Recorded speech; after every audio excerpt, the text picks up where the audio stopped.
February ಮತ್ತು March ತಿಂಗಳ account ಅಂದ್ರೆ ಆ ತಿಂಗಳ ಹಣ ಹೋಗಿಲ್ಲ ಅನ್ನೋದು ಗೊತ್ತಾಗಿದೆ. ಅಷ್ಟೆಲ್ಲ ರಿಪಬ್ಲಿಕ್ ಕೂಡ ರಿಯಾಲಿಟಿ ಚೆಕ್ ಮಾಡಿದಾಗ ಒಂದಷ್ಟು ಅಸಲು ಎತ್ತು ಬಯಲಾಗಿದೆ.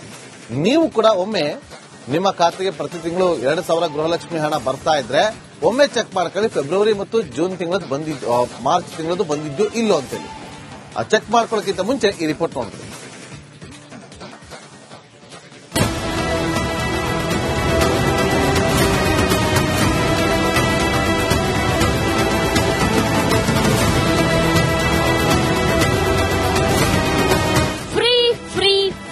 ಅಂತಾನೆ ಕಾಂಗ್ರೆಸ್ ಅಧಿಕಾರದ ಚುಕ್ಕಾಣಿ ಹಿಡಿಯಿತು.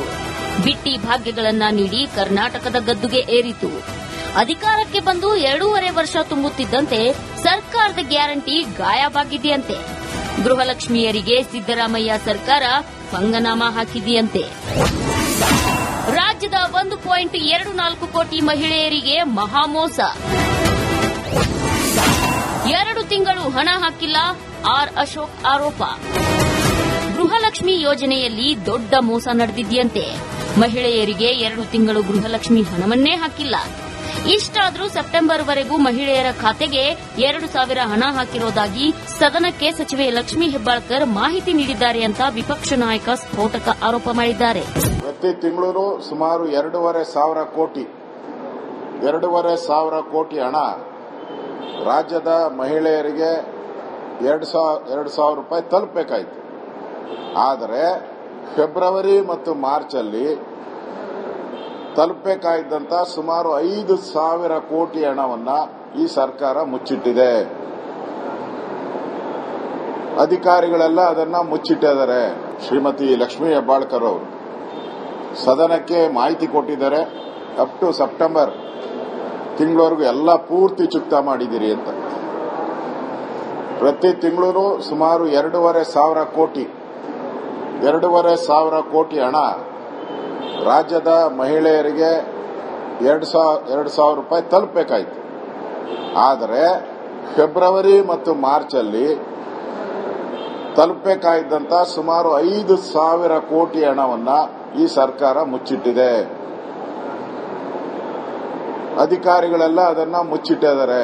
5,000 ಕೋಟಿ ಉಳಿತಾಯ ಮಾಡಕ್ಕೋಸ್ಕರ ರಾಜ್ಯದ ಮಹಿಳೆಯರಿಗೆ ಇವರು 5 ಗ್ಯಾರಂಟಿ ನಾನು ನುಡಿದಿದ್ದೆ ಗ್ಯಾರಂಟಿ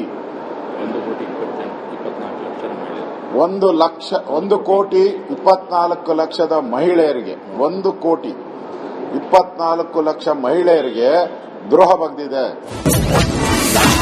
ಸಚಿವೆ ಲಕ್ಷ್ಮೀ ಹೆಬ್ಬಾಳ್ಕರ್ ರಾಜೀನಾಮೆ ಕೊಡಬೇಕು. 2 ತಿಂಗಳ ಹಣ ಅಂದ್ರೆ ಸುಮಾರು 5,000 ಕೋಟಿ ಹಣ ಯಾವುದೇ ರೀತಿಯಾಗಿ ಗೃಹಲಕ್ಷ್ಮಿ ಯೋಜನೆಗೆ ಬಳಸಿಕೊಂಡಿಲ್ಲ ಅನ್ನುವಂಥದ್ದನ್ನ. ಆದರೆ ಸದನದ ಒಳಗಡೆ ಈ ಚರ್ಚೆ ನಡೆದಂತಹ ಸಂದರ್ಭದಲ್ಲಿ ಮಾನ್ಯ ಸಚಿವರು ಬಹಳ ಸ್ಪಷ್ಟವಾಗಿ ಹೇಳಿದ್ರು, ನಿಮ್ಗೆ ಅರ್ಥ ಆಗುತ್ತಿಲ್ಲೋ, ನಾನು ಆಗಸ್ಟ್ ವರೆಗೆ ದುಡ್ಡು ಹಾಕೇನೆ ಅಂದ್ರೆ ನಿಮ್ಗಂದ್ರೆ ಫೆಬ್ರವರಿ ಮಾರ್ಚ್ ಹಿಡಿದು ಆಗಸ್ಟ್ ಅಂತಕ್ಕಂಥ ವಿಷಯವನ್ನು ಪ್ರಸ್ತಾವನೆ ಮಾಡಿದ್ದಾರೆ. ಅವ್ರ ಮಾತಿಗೆ ಸ್ಟಿಕ್ ಆನ್ ಆಗಿರುವಂತದ್ದಾಯ್ತಂದ್ರೆ ನಾನು ಸಚಿವರಿಗೆ ಕೇಳಕ್ಕೆ ಇಚ್ಛೆಪಡ್ತೀನಿ, ನೀವು ಹೇಳಿದ ಪ್ರಕಾರ 5,000 ಕೋಟಿ ಹಣ ಎಲ್ಲಿ ಹೋಯ್ತು ಅನ್ನುವಂಥ ಸ್ಪಷ್ಟೀಕರಣವನ್ನ ನಾಳೆ ದಿವಸ ಕೊಡಬೇಕು. ಇಲ್ಲ ಅಂತಂದ್ರೆ ಇದನ್ನ ಏನು ತಪ್ಪನ್ನು ಇವತ್ತು ಹೇಳುವಂತ ಪ್ರಯತ್ನವನ್ನ ಸಚಿವರು ಮಾಡಿದಾರೆ, ಅವರು ರಾಜೀನಾಮೆ ಕೊಡಬೇಕನ್ನೋ ಆಗ್ರಹವನ್ನು ನಾವು ಮಾಡ್ತೇವೆ. ಸರ್ಕಾರವೇನೋ ಎಲ್ಲಾ ತಿಂಗಳು ಗೃಹಲಕ್ಷ್ಮಿ ಹಣ ಹಾಕಿರೋದಾಗಿ ಹೇಳ್ತಿದೆ. ಆದ್ರೆ ಬಿಜೆಪಿ ನೋಡಿದ್ರೆ 2 ತಿಂಗಳ ಹಣ ಹಾಕಿಲ್ಲ ಅಂತ ಆರೋಪಿಸಿದೆ. ಹಾಗಾದ್ರೆ 2 ತಿಂಗಳ ಗೃಹಲಕ್ಷ್ಮಿ ಹಣ ಎಲ್ಲಿ ಹೋಯಿತು ಅಂತ ಸರ್ಕಾರ ಉತ್ತರಿಸಲೇಬೇಕು. Bureau report, Republic Kannada. ಮತ್ತಷ್ಟು ಮಾಹಿತಿಯನ್ನು ಕೊಡೋದಕ್ಕೆ ನಮ್ಮ ಪೊಲಿಟಿಕಲ್ ರಿಪೋರ್ಟರ್ ಅಭಿಷೇಕ್ ನೇರ ಸಂಪರ್ಕದಲ್ಲಿ ಜಾಯ್ನ್ ಆಗಿದ್ದಾರೆ. ಅಭಿಷೇಕ್, ನೋಡಿ, ಇವತ್ತು ಸದನ ಕುತೂಹಲಕ್ಕೆ ಸಾಕ್ಷಿ ಆಗುತ್ತೆ, ಸಮರ ಅಂತೂ ಸಿದ್ಧವಾಗುತ್ತೆ. ಒಂದು ಪ್ರಶ್ನೆ ಇಲ್ಲಿ ಮೂಡೋದು, ಗೃಹಲಕ್ಷ್ಮಿ ಹಣವನ್ನ ಕೊಟ್ಟಿದ್ದೀವಿ ಅಂತ ಹೇಳಿದಾದ್ರೆ 5,000 ರೂಪಾಯಿ ಖಾತೆಗೆ ಹೋಗಿಲ್ಲ. ಹಾಗಾದ್ರೆ 5,000 ಕೋಟಿ ಯಾರ ಖಾತೆಗೆ ಹೋಯ್ತು? ಲಕ್ಷ್ಮೀ ಹೆಬ್ಬಾಳ್ಕರ್ ಅವರು ಹೇಳ್ತಿರೋ ಪ್ರಕಾರ ಕೊಟ್ಟಿಲ್ಲ ಅನ್ನೋದಾದ್ರೆ 2 ತಿಂಗಳ ಹಣವನ್ನ ಯಾಕೆ ಕೊಟ್ಟಿಲ್ಲ, ಕೊಟ್ಟಿದ್ದೀವಿ ಅಂತ ಯಾಕೆ ಸುಳ್ಳು ಹೇಳಿದ್ರು? ಬಿಜೆಪಿ ಇದನ್ನ ಯಾವ ರೀತಿಯಾಗಿ ಇವತ್ತು ಅಸ್ತ್ರವನ್ನಾಗಿ ಬಳಸಿಕೊಳ್ಳುತ್ತೆ, ಯಾವ ರೀತಿಯಾಗಿ ಇದನ್ನ ಈ ವಿಚಾರವನ್ನು ಇಟ್ಕೊಂಡು ಸಮರ ಸಾರುತ್ತೆ? ಅಭಿಷೇಕ್,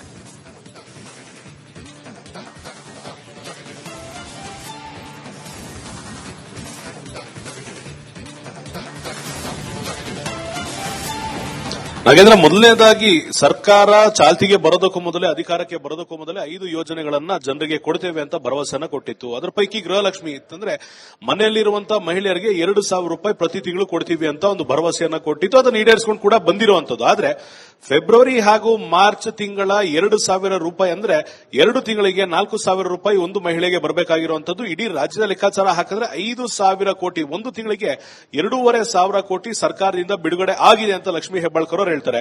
ಅಲ್ಲಿಗೆ 2 ತಿಂಗಳು ಫೆಬ್ರವರಿ ಹಾಗೂ ಮಾರ್ಚ್ 5,000 ಕೋಟಿ ಬಿಡುಗಡೆ ಆಗಿದೆ, ಕೊಟ್ಟಿದ್ದೀವಿ ಅಂತ ಹೇಳ್ತಾರೆ. ಇಲ್ಲಿಗೆ 10 ಜಿಲ್ಲೆಗಳಿಂದ ಮಾಹಿತಿಯನ್ನ ದಾಖಲೆ ಸಮೇತ ತರಿಸಿಕೊಂಡಿರುವಂತಹ ಬಿಜೆಪಿ ನಾಯಕರಿಗೆ ಸಿಕ್ಕಂತ ಒಂದು ಪ್ರಮುಖ ಉತ್ತರ ಅಂದ್ರೆ, ಕೇಳಿರುವಂತಹ ಪ್ರಶ್ನೆಗೆ ಹೊರತುಪಡಿಸಿ ಈ ಒಂದು ಫೈನಾನ್ಷಿಯಲ್ ಇಯರ್ ನಿಂದ ಅಂದ್ರೆ ಏಪ್ರಿಲ್ ನಿಂದ ಇಲ್ಲಿವರೆಗೂ ಎಲ್ಲಾ ಮೊತ್ತವನ್ನ ಕ್ಲಿಯರ್ ಮಾಡಿದ್ದೀವಿ ಅಂತ ತೋರಿಸ್ತಾ ಇದ್ದಾರೆ ಹೊರತು ಫೆಬ್ರವರಿ ಹಾಗೂ ಮಾರ್ಚ್ ನಲ್ಲಿ ಯಾಕೆ ಕೊಟ್ಟಿಲ್ಲ ಅನ್ನೋ ಒಂದು ಮಾಹಿತಿಯನ್ನ ಕೊಡ್ತಾ ಇಲ್ಲ. ಮೊದಲನೇದಾಗಿ ಯಾವ ರೀತಿ ಅಸ್ತ್ರವನ್ನಾಗಿ ಬಳಸಿಕೊಳ್ತಾರೆ, ಫೆಬ್ರವರಿ ಹಾಗೂ ಮಾರ್ಚ್ ನಲ್ಲಿ ಕೊಟ್ಟಿರುವಂತಹ ಪುರಾವೆಯನ್ನ ಕೊಡಿ ಅಂತ ಸರ್ಕಾರವನ್ನ ಇವತ್ತು ಕೋರುವಂತದ್ದು, ಅದ್ರ ಜೊತೆಗೆ ಒತ್ತಡವನ್ನ ಕೂಡ ಹೇರುವಂತದ್ದು. ಸಚಿವೆ ಲಕ್ಷ್ಮೀ ಹೆಬ್ಬಾಳ್ಕರ್ ಅವರು ಹೇಳಿದ್ರು, ಈಗಾಗಲೇ ಫೆಬ್ರವರಿ ಹಾಗೂ ಮಾರ್ಚ್ ಕಂತನ್ನ ನಾವು ಕೊಟ್ಟಿದ್ದೇವೆ ಅಂತ. ಆದ್ರೆ ಒಂದು ವೇಳೆ ಸಚಿವರು ಸದನಕ್ಕೆ ತಪ್ಪು ಮಾಹಿತಿಯನ್ನ ಕೊಟ್ಟರೆ ಸಚಿವರ ರಾಜೀನಾಮೆಯನ್ನ ಬಿಜೆಪಿ ಹಾಗೂ ಜೆಡಿಎಸ್ ಕೇಳುತ್ತೆ. ಒಂದು ವೇಳೆ ಸಚಿವರು ಹೇಳಿದಂತೆ ಹಣ ಬಿಡುಗಡೆ ಆಗಿದೆ, ಆದ್ರೆ ಜಿಲ್ಲಾಧಿಕಾರಿಗಳ ನೇತೃತ್ವದಲ್ಲಿ ಕೊಡಬೇಕಾದಂತಹ ಹಣವನ್ನ ಕೊಟ್ಟಿಲ್ಲ ಅಂದ್ರೆ ಅಧಿಕಾರಿಗಳ ವಿರುದ್ಧ ಕ್ರಮ ತೆಗೆದುಕೊಳ್ಳಬೇಕು. ಒಂದು ವೇಳೆ ಸರ್ಕಾರದಿಂದ ಹಣ ಬಿಡುಗಡೆಯಾಗಿ ಅಧಿಕಾರಿಗಳು ಕೊಟ್ಟಿಲ್ಲ ಅಂದ್ರೆ 5,000 ಕೋಟಿಯನ್ನ ಈ ಅಧಿಕಾರಿಗಳೇ ತಿಂದಿದ್ದಾರೆ, ಅವ್ರ ವಿರುದ್ಧ ತನಿಖೆ ಆಗಬೇಕು, ಅವರನ್ನ ಜೈಲಿಗೆ ಕಳಿಸಬೇಕು ಅನ್ನೋ ಮಾಹಿತಿಯನ್ನ ಕೂಡ ಕೋರುವಂತ ಚಾನ್ಸಸ್ ಇರುವಂತದ್ದು. ಇವಿಷ್ಟು ಒಂದ್ ಕಡೆ ಆಯ್ತು ಅಂದ್ರೆ ಖಂಡಿತವಾಗಿಯೂ ವಿಪಕ್ಷಗಳು ಇದನ್ನ ಮುಂದೆ ತೆಗೆದುಕೊಂಡು ಹೋಗುವಂತ ಬಹುತೇಕ ಚಾನ್ಸಸ್ ಇರುವಂತದನ್ನ ನಾವು ಗಮನಿಸ್ತಾ ಇದ್ದೇವೆ. ಇವತ್ತು ಯಾವೆಲ್ಲ ಹಂತಕ್ಕೆ ಈ ಒಂದು ಕಿತ್ತಾಟ ಹೋಗುತ್ತೆ, ಯಾಕೆಂದ್ರೆ ಸುಳ್ಳು ಮಾಹಿತಿಯನ್ನ ಕೊಟ್ಟಿದ್ದಾರೆ ಅಂತ ತಿಳಿಸಲಾಗ್ತಾ ಇರುವಂತದ್ದು. ಸದನಕ್ಕೆ ಸುಳ್ಳು ಮಾಹಿತಿಯನ್ನ ಕೊಟ್ಟಿರುವಂತಹ ಸಚಿವೆ ಲಕ್ಷ್ಮೀ ಹೆಬ್ಬಾಳ್ಕರ್ ಆಗಿರ್ಬೋದು, ಸರ್ಕಾರ ಆಗಿರ್ಬೋದು, ಇವತ್ತು ಅವರ ಮುಖಭಂಗವನ್ನ ಮಾಡೋದಕ್ಕೆ ಬಿಜೆಪಿ ಸಿದ್ಧವಾಗಿರುವಂತದ್ದು. ಆದ್ರೆ ಖಂಡಿತವಾಗಿಯೂ ಕಾದು ನೋಡಬೇಕು ಇದನ್ನ ಯಾವ ರೀತಿ ಸರ್ಕಾರ ಎದುರಿಸುತ್ತೆ ಅಂತ. Nagendra, okay, thank you Abhishek ನಿಮ್ಮೆಲ್ಲ ಮಾಹಿತಿಗಾಗಿ.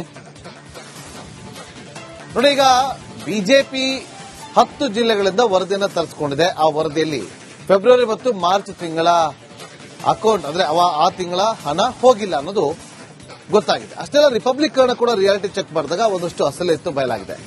ನೀವು ಕೂಡ ಒಮ್ಮೆ ನಿಮ್ಮ ಖಾತೆಗೆ ಪ್ರತಿ ತಿಂಗಳು 2,000 ಗೃಹಲಕ್ಷ್ಮಿ ಹಣ ಬರ್ತಾ ಇದ್ರೆ ಒಮ್ಮೆ ಚೆಕ್ ಮಾಡ್ಕೊಳ್ಳಿ, ಫೆಬ್ರವರಿ ಮತ್ತು ಜೂನ್ ತಿಂಗಳದ್ದು ಬಂದಿದ್ದು, ಮಾರ್ಚ್ ತಿಂಗಳದ್ದು ಬಂದಿದ್ದು ಇಲ್ಲೋ ಅಂತೇಳಿ. ಆ ಚೆಕ್ ಮಾಡ್ಕೊಳ್ಳೋಕ್ಕಿಂತ ಮುಂಚೆ ಈ ರಿಪೋರ್ಟ್ ನೋಡ್ತೀವಿ.